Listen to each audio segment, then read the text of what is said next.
Welcome everyone back to Pommy and Oz. Hope we're all doing really well. If you're new around here, make sure you hit that like button, hit that subscribe. Really helps the channel out. We're back here today with another video, a bit of a special one on the morning of Cripps winning the Brownlow by with a staggering 45 points in what was an absolute mammoth vote count, and he beat a worthy competitor in Nick Dacos, who had 38, winning by 7 against the pre-tournament favourite, it has to be said. And I thought, let's talk about these two remarkable players, and let's talk about Cripps. Now, obviously, this is the most hotly contested type sports award, probably in the world, just because of the way it's voted. And it's really interesting. We really did see a massive shift. And when we actually look back at it, you can see how the AFL's new rules and interpretations of holding the ball was really clear in the minds of the umpires.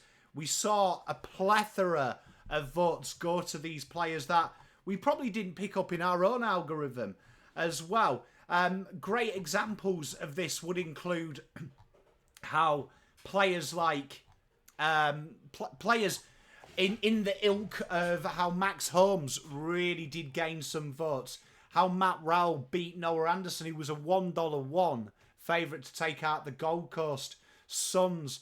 Tom Green having a staggering approach. Jai Newcomb absolutely smashing that. And Petrarca, who was a $6 odds to win at the Melbourne over Max Gorn, him taking out that. LDU, he was second favourite behind Shizo, he took out that. Zach Butters smashed that. Rosie was second. And Jason Horn Francis actually finished second in the votes. Tim Taranto taking the Richmond one out, joint with Shai Bolton. Rowan Marshall, that just shows how much they need that Jack Steele type help. And then also you saw the plethora of like Elliot Yeo taking out Jack Waterman.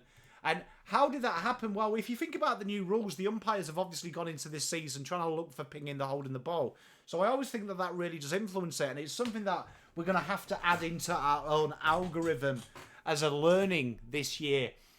If there is a rule change, try and look at that to give some votes. Because there is a few games where I think people are surprised Cripps got. I have heard a lot of people comment about that, like the last game, St Kilda, and everyone's shocked that Cripps had the full vote count, which I'm surprised about because I thought Cripps was clear best on ground that game. But there is games there where there is certainly some anomalies from both sides. But I wanted to talk about how good Patrick Cripps' year's been. I had a great conversation with a good mate of mine in the industry at the start of the week, and we talked about what was the best Brownlow year that I've witnessed in my time. And I was quite adamant. I said, I think it is the 2017 Dustin Martin. It suits the record quite comfortably, doesn't it? I don't think anyone would argue with that. And it's one of them that you've got to really look at, I feel, and be quite open with. But I said that the Cripps, the Martin year was that offensive, sexy, going forward and really taking it to them. I think Cripps has probably had the best year and a 2017 equivalent for a midfielder that does what he does, which I think up until recently has probably been the most unsexiest job. Cripps has often been slated. The Lee Matthews post, the game had passed him by because he wasn't offensive. And I would use Bontempelli as an example here. If you convert Cripper into what Bont is, which he's very dynamic forward, but he hasn't got really a set role.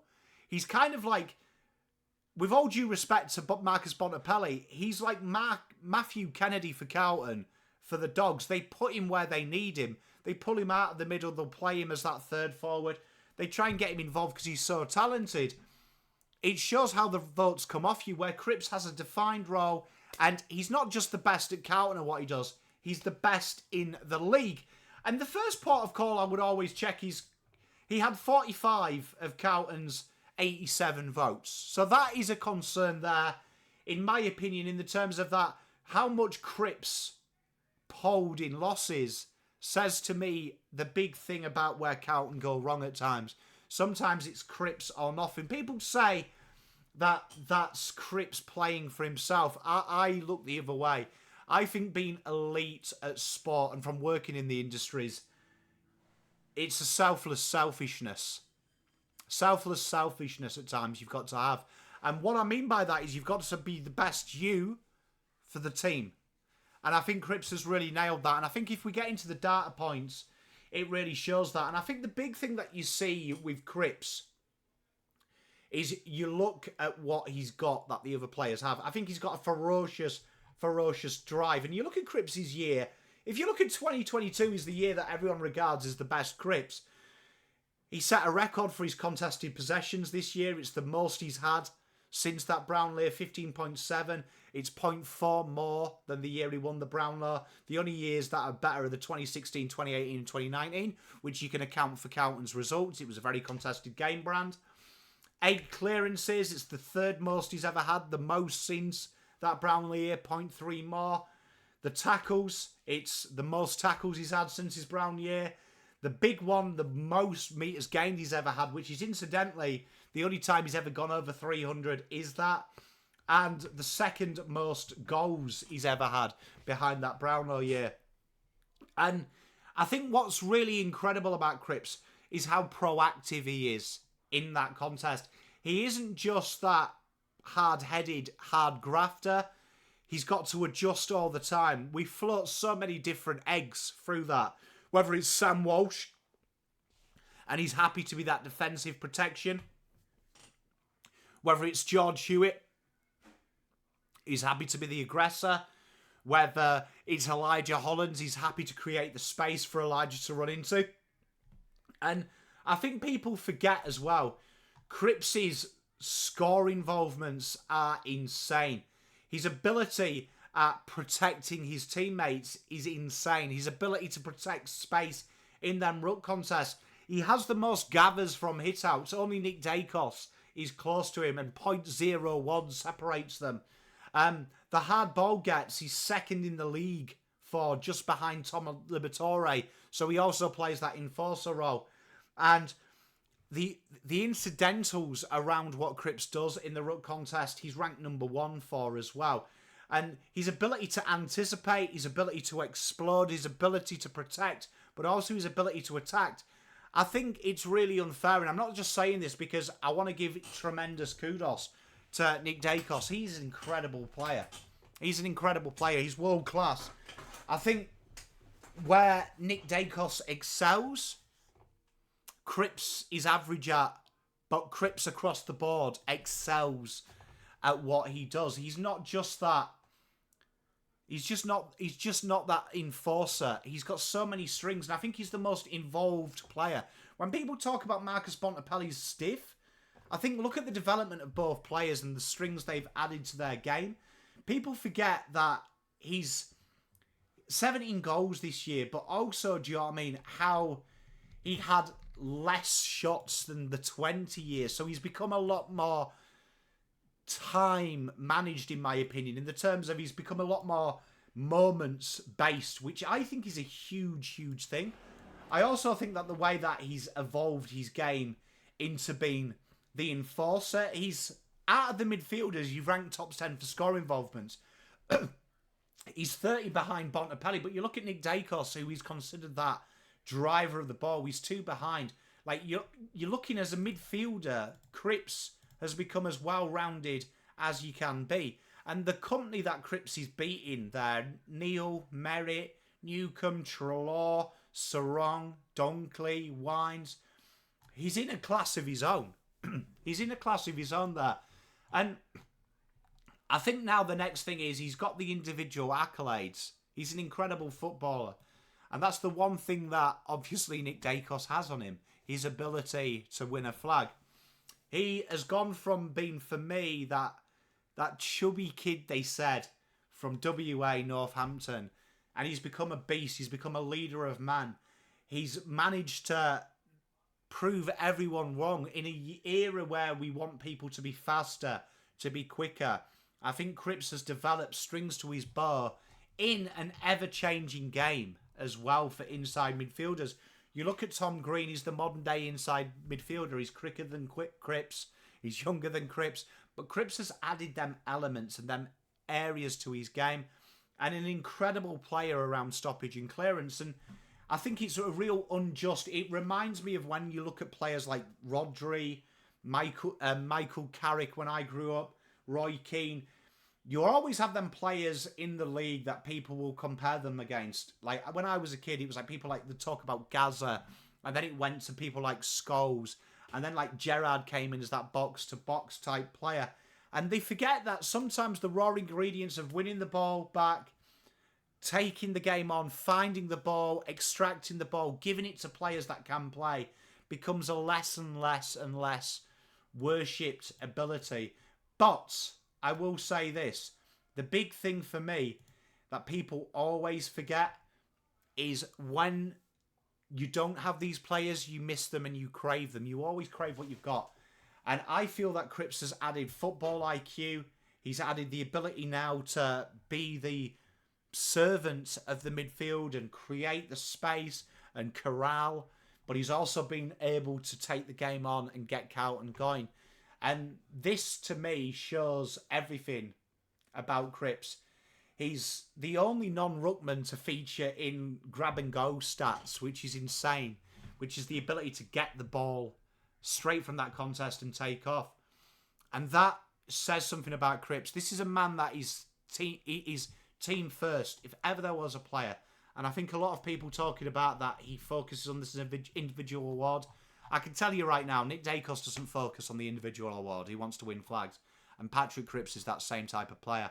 A leader of men. And I want to finish the video by just talking about what really impresses me is the way he speaks now. This is a guy that was very shy, that had his speech issues growing up. And the way he commands a room, the way that he commands focus and drive and determination is a real testament not only to himself, but also the footy club for supporting him and giving him the tools to do his job off field. And now it's important that we get around, because I think you'll all agree with me, whether you're a opposition fan or not. Patrick Cripps is way too good not to win a flag. He's way too good for us to lose this guy to the game eventually, because that day will come and he will be part of that. And hopefully we have another speech as good as Angus Brayshaw, who was best on for me in the Brownlow. What a terrific speech. But hopefully one day Cripps will do that speech as a retiree, and he has a flag to go to his name. What an incredible footballer. And honestly, I always try and take my Carlton hat off here, because I know a lot of you aren't Carlton fans, and I respect you implicitly, and I hope you respect me enough to know that Cripps, for me, had a phenomenal year. And I agree, some of the votes were obscure, but I don't think you could argue that if you were going to give Carlton a vote in a loss, there's no argument it's always Patrick Cripps. He's probably the player that I'd say your opposition midfields fear the most. And certainly what a terrific footballer that we have. And, you know, shout out to Nick Dacos. You're only good as your competition. And it's something that I said for many years. When in the round ball, when my mates used to have that argument all the time, who's better, Messi and Ronaldo? You look at the people that finished in the AFL, and you look at the people that performed well this year, right? Patrick Cripps, Nick Dacos, Zach Butters, he's young, Caleb Sarong's young, Tom Green's young, Errol Goulden, Matt Rowell, Jai Newcomb, Chad Warner, Brayshaw, do you know what I mean? Jason Horn-Francis, LDU. Do you know what I mean? These players, Sam Walsh, Nick Martin, Sheasel, Noah Anderson. These players are under 28. Do you know what I mean? They're going to dominate this game for a long time. And we're in such a sexy era of football, and try and enjoy it. Comparison is the thief of joy. I am truly honoured to have a YouTube channel that talks about the AFL, and I get to talk about Nick Dacos for 10 years. I get to talk about Patty Cripps for another 5 years. I'll get to talk about Caleb Sarong for 10 years. Tom Green, Errol Goulden, Sam Walsh, Lockie Cowan coming up. I'm so honoured that we've got, the game is in good hands. We've got a great, great league. And, you know, just try and enjoy it. But 45 Brownlow votes, we'll probably never see it again. And it's fascinating for me. It's fascinating. 17 games polled. And, you know, you look at it as well. People have got to understand that Mr. Dacos polled in just about every game as well. Do you know what I mean? Like, phenomenal.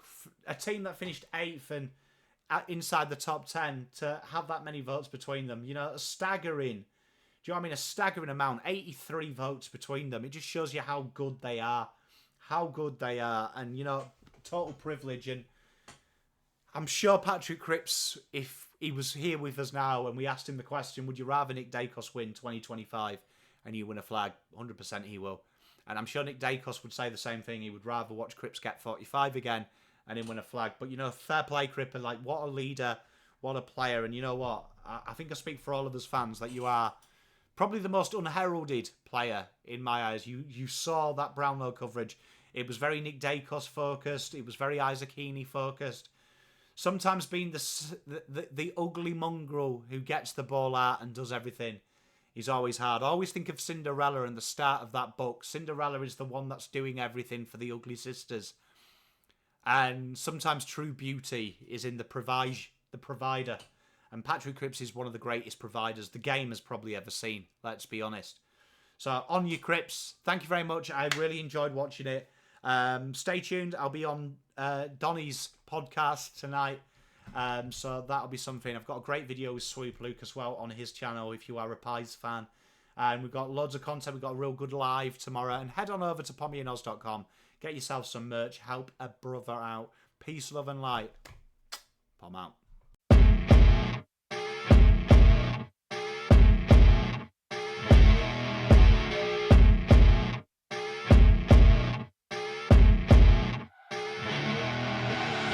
I see her rolling up, Uber black Cadillac, high heel boots and a sexy body full of tats. Baby's bad, oh baby's hella